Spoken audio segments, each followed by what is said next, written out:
మాకు రిలీఫ్ ఏంటంటే సార్ ఈయన కుకింగ్, ఈయన ఫుడ్, వెరైటీ ఫుడ్స్ డైలీ. నా ఒక్కడికే కాదు, రాజరేంద్ర గారికి, పిల్లలకి, అందరికి ఏదో ఒకటి హీస్ టు ఫీడ్ అస్. అంటే అక్కడేమో ఇంటెన్స్గా యాక్ట్ చేసి ఆ వర్క్ని ఎక్స్పీరియన్స్ చేసి వావ్ అనుకుంటామా, ఇలా రూమ్లో వెళ్ళంగానే like he's totally different person. And what are time sir shooting. అంటే యాక్టర్గా న్యూ జనరేషన్ అండి, బట్ సినిమా వాడిగా నేను పాత జనరేషన్. సింపుల్గా ఏంటంటే నేను అబ్జర్వ్ చేసింది, చూస్తుంది ఏంటంటే క్యారవన్ కల్చర్ రాకుండా తప్పదు, వచ్చేసింది. ఎవరి లైఫ్ వాళ్ళది అయిపోయింది. ఒక యానిమల్, ఒక మనిషి ఎక్కడ కనెక్ట్ అవుతాం? ఫుడ్ దగ్గర కనెక్ట్ అవుతాం ఎవరైనా.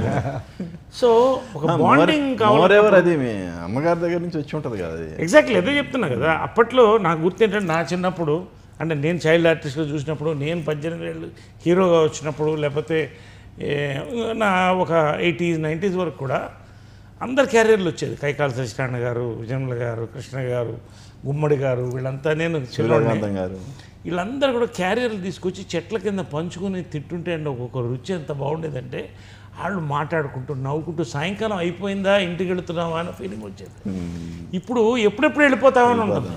సో అట్మాస్ఫియర్ పోవాలంటేనండి బేసిక్గా ఆ బాండింగ్ రావాలి. నేను చాలా సినిమాలకు వర్క్షాప్స్, దీనికి వర్క్షాప్స్ ఎక్కువ చేయలేదు, నా క్యారెక్టర్ మీద నేను వర్క్షాప్ చేశాను. కానీ బట్ వర్క్షాప్స్ ఎందుకు పెడతానంటే అందరూ కలిసి బాండ్ అవ్వాలి బిఫోర్. అంటే కొన్ని సినిమాలు ఉంటాయి, ఇప్పుడు కమర్షియల్స్ అంటే కమర్షియల్ అంటే ఇది అబ్జల్యూట్ కమర్షియల్ సినిమానే. షో టైం టైటిల్ మీకు అర్థమైపోతుంది. ఒక డిఫరెంట్ ఫిల్మ్ చేయాలన్నప్పుడు ఆ క్యారెక్టర్స్ మంచి, అంటే ఒక 3 క్యారెక్టర్స్ అనుకోండి మెయిన్గా, వీళ్ళు ఒక 12 hours ఒక చిన్న డంజన్లో గడపాలంటే వాళ్ళ మధ్యన ఎంత కంఫర్టబుల్ ఉండాలి. సో ఆ comfortable I always believe in bringing in. అందరూ కూడా నవీన్ దగ్గర నుంచి all of us, we all brought in that good atmosphere.